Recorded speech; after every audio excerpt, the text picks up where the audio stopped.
हाय दोस्तों, आज मैंने मुंबई में फिर से ट्रैवल किया और इस बार मैं गया एलिफेंटा केव्स। एलिफेंटा केव्स एक आइलैंड पे है जहाँ पे हम बोट से पहुँचने वाले हैं। उस केव्स में महादेव की कई मूर्तियाँ हैं, शिवलिंग भी हैं। तो चलिए सबसे पहले हम बाहर से ऑटो पकड़ते हैं और पहुँचते हैं अपने सबसे पहले स्टेशन अंधेरी स्टेशन पे। ये हम पहुँच गए अंधेरी स्टेशन। चलते हैं, अपनी टिकट निकालते हैं। आज प्लेटफॉर्म पे मार्केट में हर जगह रश रहने वाला है क्योंकि आज संडे है। ज़्यादातर लोग अपने घरों से निकलेंगे। फ़िलहाल हम अपने टिकट लेके फटाफट पहुंचते हैं प्लेटफॉर्म पे। फास्ट ट्रेन लेते हैं।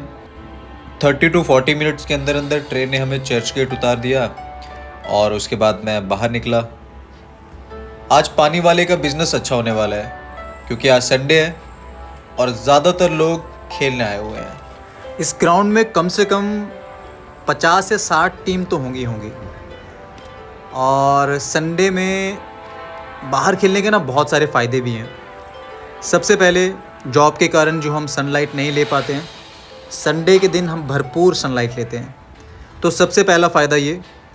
और दूसरा फ़ायदा ये भी हो सकता है कि अपने दोस्तों से मिलना जुलना हो जाता है, बातें शेयर हो जाती हैं और एक फ़िज़िकल एक्टिविटी भी हो जाती है। तो इन भाइयों को यहाँ पे ही छोड़ के हम बढ़ते हैं आगे और आगे का रास्ता तय करते हैं। अगले मोड़ पर पहुंचा तो ये बिल्डिंग्स बहुत अच्छी लगने लगी। इनको देखते ही अंग्रेज़ों का ध्यान आ गया और मन के अंदर आया कि अपना काम तो अच्छा करके गए हैं ये लोग। वहाँ से आगे बढ़ा तो ये वाला आर्ट दिख गया। यहाँ पास में ही एक आर्ट की गैलरी है, म्यूज़ियम है, वहाँ पे भी अभी रश था और उसकी बगल में ये पेंटिंग्स लगी हुई थी। वैसे भी रंग आकर्षित होते हैं, रंग आपको अपनी तरफ खींच ही लेते हैं।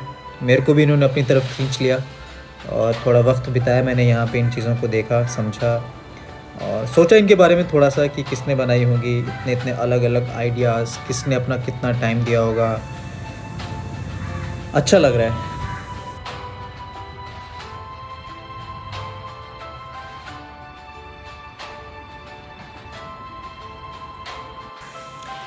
इनको देखकर ऐसा लग रहा है जैसे एक एक स्केच जिंदा है, एक एक तस्वीर जिंदा है। कुत्ते की आंखें, वो बगल में जो बूढ़ा इंसान है, एक एक तस्वीर जिंदा लग रही है। आर्ट भी कितना प्यारा होता है ना। ये असली है, ये पिक्चर नहीं है। इस लोकेशन से आपको बस मिल जाएगी जो 200 से 250 रुपये लेती है और आपको मुंबई के अलग अलग एरिया में घुमाती है। सिंगल डेकर भी होती है, डबल डेकर भी होती है। पहले पहले तो वो पुरानी वाली थी जो ओपन रहती थी ना ऊपर से, वैसी वाली थी। तो आसपास इस एरिया के ऐसा दिखता है। तो दोस्तों हम पहुंच गए गेटवे ऑफ इंडिया। रश ज़्यादा नहीं है संडे के हिसाब से, हो सकता है शाम तक रश हो जाए। सबसे पहले हम आसपास नज़रें दौड़ाते हैं, आसपास कैसा दिख रहा है सब। गर्मी है आज।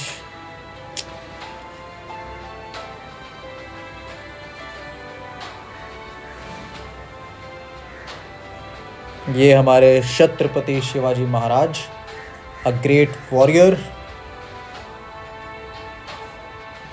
फटाफट टिकट लेते हैं। 260 रुपये की टिकट आएगी। इस एरिया में आपको लोग मिल जाएंगे टिकट देने वाले। बहुत ही मज़ा आने वाला है। बोट हमारी चल पड़ी है। तो देखिए खूबसूरत मुंबई, दूर से मुंबई ऐसा दिखता है। सारा मज़ा 15 से 20 मिनट के बाद ठंडा पड़ जाता है क्योंकि एक चीज़ बहुत परेशान करती है, वो है धूप। तो भाइयों, अगर गर्मियों के मौसम में अगर आप ट्रैवल कर रहे हैं तो अपनी सीट ऐसी जगह पे ढूंढें जो शेड के नीचे हो, यानी जहाँ पे छाया हो, वरना आप बहुत परेशान होने वाले हैं। फिर भी लोग एंजॉय कर रहे हैं, बच्चे एंजॉय कर रहे हैं, मैं भी समंदर के मज़े ले रहा हूँ। ये है हमारे मुसाफिरों के हाल। सुस्त हो गए थोड़े से, कईयों ने चेहरे बना लिए, लेकिन फ़ोटो खिंचवाना किसी ने बंद नहीं किया है। इन भाई का रोज़ का काम है, इनके लिए कोई एक्साइटमेंट नहीं है, इनके लिए रोज़ एक ही जैसी चीज़ है, एलिफेंटा केव।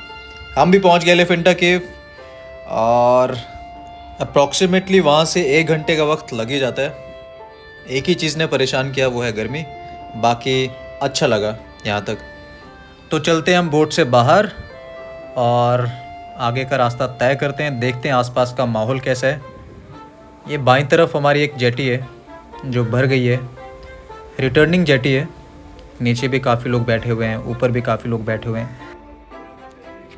आगे हमारी छोटी सी मार्केट जहाँ आपको कोल्ड ड्रिंक, चिप्स, फ्रूट चाट ये खाने को मिल जाएगा। मैंने फ्रूट चाट खाया और आगे बढ़ा, देखा टॉय ट्रेन आ रही है, तो मैंने सोचा पहाड़ी आदमी हूँ, पैदल ही चलता हूँ, टॉय ट्रेन क्या करनी है। हाँ, अगर टॉय ट्रेन के कोई मज़ा लेना चाहता है तो ले सकता है। 10 रुपये चार्जेस हैं इसके। और फ़िलहाल हम आगे बढ़ते हैं और आसपास फिर से नज़र दौड़ाते हैं आसपास कैसा दिखता है। आज मैंने भी सनलाइट पूरी ली है। ये छोटी छोटी कश्तियाँ मछुआरों की यहाँ फ़िशिंग करने के लिए।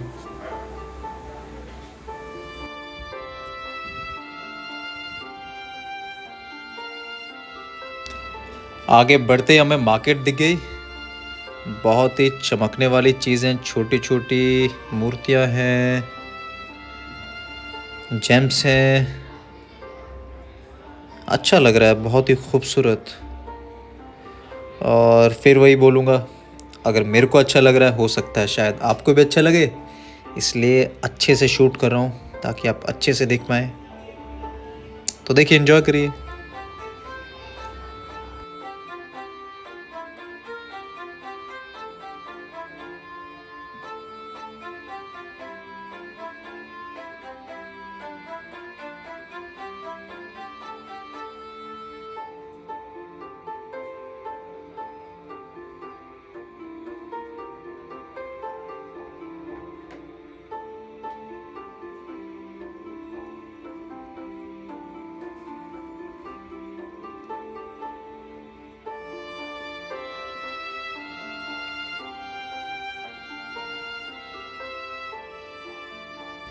चलिए आगे बढ़ते हैं, देखते हैं और क्या क्या है आगे। ये है कैंडल लाइट स्टैंड, मार्बल के बने हुए हैं, खूबसूरत लग रहे हैं। आप यहाँ पे आके इन चीज़ों को परचेज़ कर सकते हैं और देखने में फ़िलहाल बहुत ही खूबसूरत लग रहे हैं। तो इन्जॉय करिए, मैं भी इन्जॉय करता हूँ।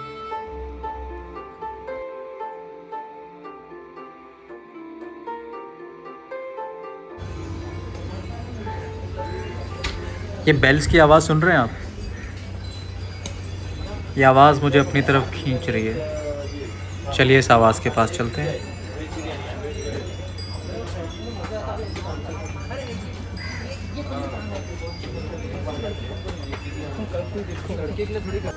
ये छोटे छोटे टॉयज इतने प्यारे हैं ना, इनको देख के लगता है ये भी खरीद लूँ, ये भी खरीद लूँ, वो भी खरीद लूँ।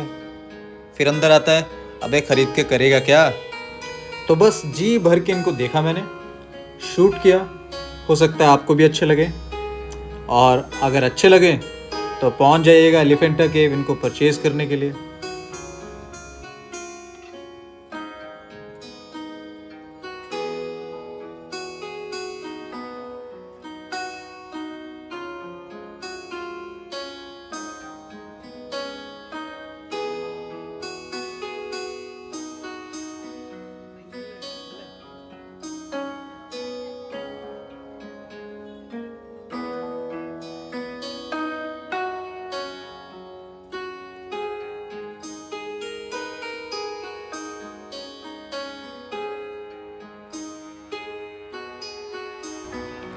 यहाँ पे आपको शंख भी मिल जाएंगे। मुझे इन चीज़ों का नॉलेज है नहीं वैसे, लेकिन इतना ज़रूर पता है ये शंख हैं और अच्छे लग रहे हैं। बोट से उतरने के बाद 15 से 20 मिनट में हम केव के पास पहुँच जाते हैं। ये रही हमारी एलिफेंटा केव का बोर्ड। गर्मी से राहत पाने के लिए तरबूज खा रहे हैं। चलते हैं हम भी अंदर और टिकट लेते हैं। सामने दिख रही है सबसे पहली गुफा का एंट्रेंस, तो चलते हैं अंदर। अंदर से ऐसी दिखती है हमारी केव, पूरी की पूरी पत्थर से बनी हुई है और ऐसा भी लगता है जैसे कोई पुराना महल है, लेकिन ऐसा नहीं है।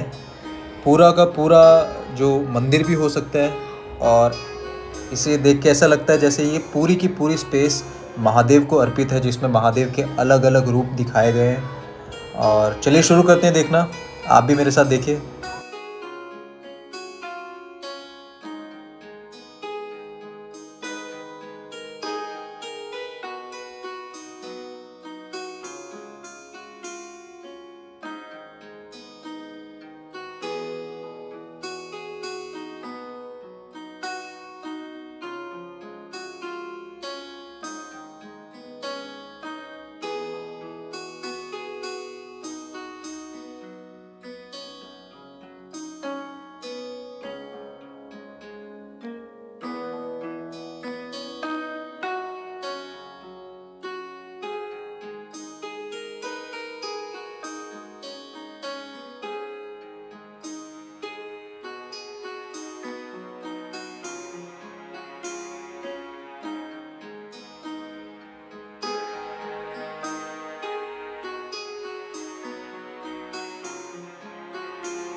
गुफा के बीचों बीच एक शिवलिंग भी है, हो सकता है उस वक्त का ये प्रमुख मंदिर रहा हो। तो आइए दर्शन करें। हर हर महादेव।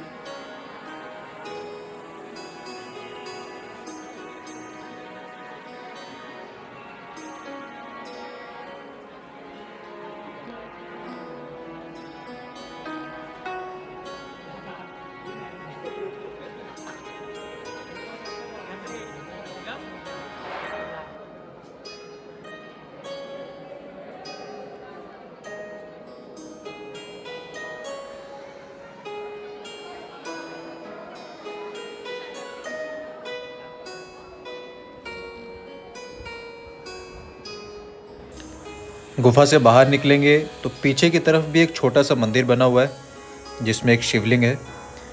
और ये जो आप कवर्ड एरिया देख रहे हैं, इसमें पानी है, पता नहीं ग्राउंड का पानी है या समंदर का। और पिछली साइड ये शिवलिंग है, छोटा सा मंदिर है और बाहर द्वारपाल भी है। दाईं तरफ अगर आप देखेंगे तो महादेव योग की मुद्रा में बैठे हुए हैं और आसपास और भी देवी देवता बैठे हुए हैं। ये मंदिर के बारे में आप पढ़ सकते हैं। चलिए यहाँ देखना ख़त्म हुआ और अब बाहर निकलते हैं। बाहर इसी बड़ी गुफा के साथ एक छोटी गुफा है, हर हर महादेव। तो ये रही हमारी दूसरी छोटी गुफा।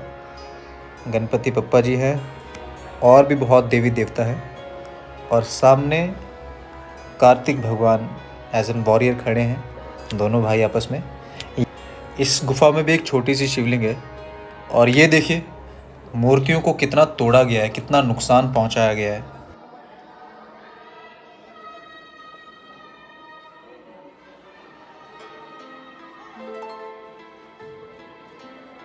दोनों गुफाओं को देखने के बाद हम चलते हैं बाहर और सुना है आसपास और भी गुफाएं हैं। चलिए उनको भी एक्सप्लोर करते हैं, वो कैसी दिखती है। ये रही हमारी अगली गुफा, बहुत ही अलग तरह की गुफा है। ये छोटे छोटे 3 पोर्शन बने हैं इसमें। ये लेफ़्ट में भी एक पोर्शन है ऐसा कैसा, इसी के बीच में लोग जाके फ़ोटो खिंचवा रहे हैं और सेम स्पेस हमारे राइट में भी है। तो चलिए आगे बढ़ते हैं और नज़र डालते हैं दूसरी गुफा पे। चलिए अंदर चलते हैं और देखते हैं ये वाली कैसी है। अंदर आने के बाद ये गुफा बहुत ही स्पेशियस लगी। इसमें भी 3 पोर्शन है और बीच वाला पोर्शन ज़्यादा बड़ा है और बीच में एक अलग सी ही स्पेस बनी है। ऐसा लगता है कि यहाँ पे शिवलिंग हो सकती है या इस पे बैठ के मेडिटेशन करते होंगे, आई डोंट नो, लेकिन कुछ ऐसी दिखती है। अब यहाँ से बाहर चलते हैं और केव के बाकी हिस्से को देखते हैं कि वो कैसा दिखता है।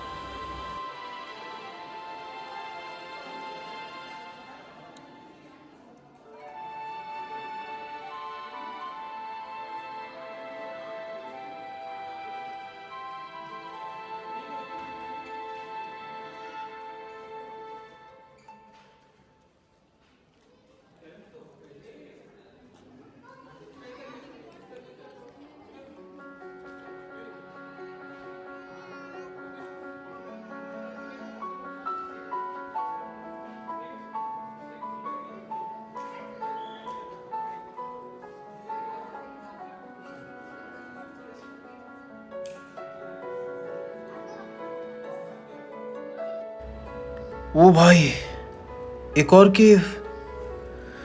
अब तो मैं बोर होने लगा भाई केव देख देख के। फिर भी आया हूँ तो देख के जाऊँगा सारी की सारी। चलिए ये वाली भी देख लेते हैं। लग तो कुछ अलग सी रही है। चलिए अंदर देखते हैं कैसी दिखती है। इस वाली केव को देख के लग रहा है कि ये केव बाकी केव से ज़्यादा डैमेज है। यहाँ पे भी एक शिवलिंग है और मैं देख रहा हूँ कि हर एक गुफा में एक शिवलिंग तो ज़रूर है। बाहर जो दोनों द्वारपाल थे वो बेचारे इतने डैमेज हो गए हैं कि वो एक तरह से इनविजिबल ही हो गए हैं। भाई पब्लिक और आगे बढ़ती जा रही है। लगता है और भी गुफा बाकी हैं अभी, या बाहर निकलने का रास्ता हो सकता है। चलिए आगे देखते हैं। ये आखिरी केव है, अब ये लास्ट वाली है। और ये तो और भी ज़्यादा डैमेज है। ये तो खंडर से बन गया ऐसा लगता है। फिर भी लोग एंजॉय कर रहे हैं। और यहाँ पे भी एक शिवलिंग है। चलिए शिवलिंग के दर्शन करते हैं और बाय बाय बोलते हैं, चलते हैं यहाँ से। तो हमने अपने रिटर्निंग बोट ले ली है। शाम को आते वक्त इन बर्ड्स का मज़ा पूरा ले सकते हैं। इन बर्ड्स की एक आदत है, अगर आप इनको कुछ खाने के लिए हवा में फेंकेंगे ये कैच कर लेंगे। और खाने में ये सिर्फ कुरकुरे खाते हैं। मेरे बगल में एक बंदा बैठा हुआ था, उसने एक्साइटमेंट में चिप्स ले लिए और जैसे हवा में फेंके वो उतना ऊपर गए नहीं, क्योंकि जितना ज़्यादा ऊपर कुरकुरा जा सकता है चिप्स नहीं जा सकता, तो बेचारे के चिप्स बर्बाद हुए। तो ये है सुनहरा डूबता हुआ सूरज, खूबसूरत मुंबई, लहराती हुई बोट, ठंडी ठंडी हवाएं। समंदर में शाम बहुत अच्छी लगती है। टेम्परेचर डाउन हो जाता है, ठंडी ठंडी हवाएं चलती हैं। तो दोस्तों शाम ढल रही है, यानी दिन ख़त्म हो गया है। हम भी चलते हैं किनारे पे, लौटते हैं अपने घर। तो ये रही आज की वीडियो। होप आपने वीडियो एंजॉय की होगी और आपको अच्छी लगी होगी, थोड़ी बहुत इन्फॉर्मेटिव भी होगी। अगर आपको वीडियो अच्छी लगी हो तो प्लीज़ लाइक कीजिए, शेयर कीजिए और चैनल को सब्सक्राइब भी कीजिए। चलता हूँ, बाय बाय।